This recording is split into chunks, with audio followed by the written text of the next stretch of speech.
சிவபக்தர்கள் அனைவருக்கும் வணக்கம். புத்தாண்டு 2026 பிறக்கிறதுக்கு முன்னாடியே நான் சொல்லக்கூடிய பொருட்கள வீட்ல இருந்து தூக்கி வெளியில போட்டுருங்க.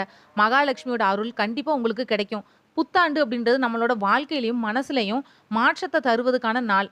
இதனால இந்த நாள்ல நன்மைகளையும், மகாலட்சுமியோட அருளால எல்லா செல்வ நலன்களையும் வரவேற்கிறதுக்காக புத்தாண்டுக்கு முன்னாடி சில குறிப்பிட்ட விஷயங்கள நாம கண்டிப்பா வீட்ல செய்யணும். எதிர்மறை ஆற்றல்களை ஈர்க்கக்கூடிய 7 முக்கியமான பொருட்கள புத்தாண்டுக்கு முன்னாடி வீட்ல இருந்து அகற்றி வெளியில எறிஞ்சிடணும்.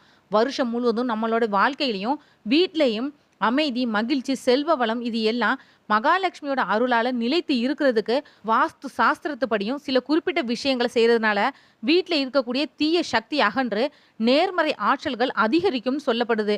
அப்படி சில குறிப்பிட்ட 7 பொருட்கள அகற்றிட்டு புத்தாண்டு பிறக்கிறப்போ மகாலட்சுமிய வீட்டுக்கு வரவேற்கிறதுனால அவளோட உள்ளமும் மகிழும் அப்படின்றது நம்பிக்கை. முதல்ல பார்க்கக்கூடியது உடைந்த பொருட்கள்.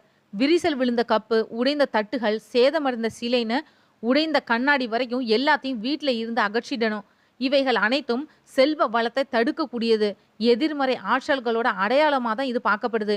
இது வீட்ல இருந்து அகற்றுறப்போ, வீட்ல இருக்கக்கூடிய எதிர்மறை ஆற்றல்களும் நீங்கும். அதுக்கு பதிலா பயன்படுத்தக்கூடிய பொருட்கள நம்ம வீட்ல வாங்கி வைக்கலாம். 2வதா பார்க்கக்கூடியது பழைய பேப்பர், செய்தித்தாள், புத்தகங்கள் இது எல்லாத்தையும் வீட்ல சேர்த்து வைக்கிறது நல்லது கிடையாது. இதால வீட்ல தூசு சேரும். அதோட வீட்ல இருக்கக்கூடிய நல்ல ஆற்றல்களையும் முடங்க செஞ்சிடும். இத உடனடியா அகற்றிட்டு வீட்ட எப்பவும் பளிச்சுன்னு வெளிச்சமா வச்சிருக்கணும். 3வதா பார்க்கக்கூடியது காலாவதியானது. லக்ஷ்மி தேவி ஆரோக்கியம் மற்றும் சுத்தத்துக்குரிய தெய்வம். அதனால வீட்ல இருக்கக்கூடிய காலாவதியான மசாலா பொருட்கள், மருந்துகள், மீதமான உணவுப் பொருட்கள் இது எல்லாத்தையும் வீட்ல எப்பவுமே வச்சிருக்க கூடாது.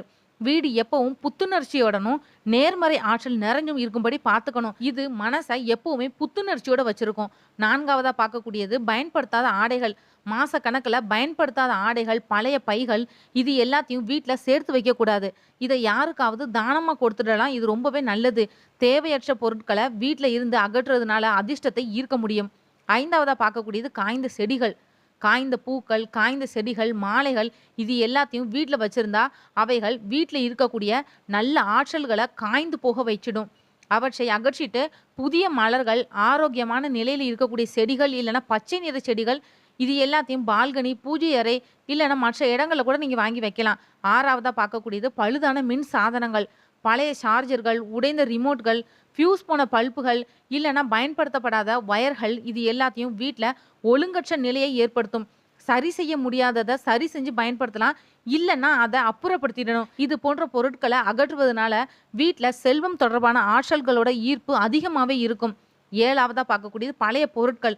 வாழ்க்கையில நீங்க சந்திச்ச கடுமையான சூழலை நினைவுபடுத்தக்கூடிய வகையிலான பழைய ரசீது, ஒப்பந்த பத்திரம், தேவையற்ற பரிசு பொருட்கள் இல்லைன்னா உங்களை உணர்ச்சி வசப்பட வைக்கக்கூடிய பொருட்கள் இது எல்லாத்தையும் வச்சிருக்கிறதுனால எதிர்மறை ஆற்றல்களை உருவாக்கி உங்களோட மனநிலையை பாதிக்கும். அதனால அதை அப்புறப்படுத்திட்டு புதுசா பிறந்தது மாதிரி புத்தாண்டை வரவேற்கிறதோட நன்மைகள் அதிகமாக கொண்ட ஆண்டாகவும் இருக்க நம்ம செய்யலாம். இந்த வீடியோ உங்களுக்கு பிடிச்சிருந்தா மற்றவங்களுக்கு ஷேர் பண்ணி விடுங்க. அடுத்த வெள்ளிக்கிழமை மகாலட்சுமி பற்றின இன்னொரு தகவலோடு உங்களை சந்திக்கிறேன். நன்றி.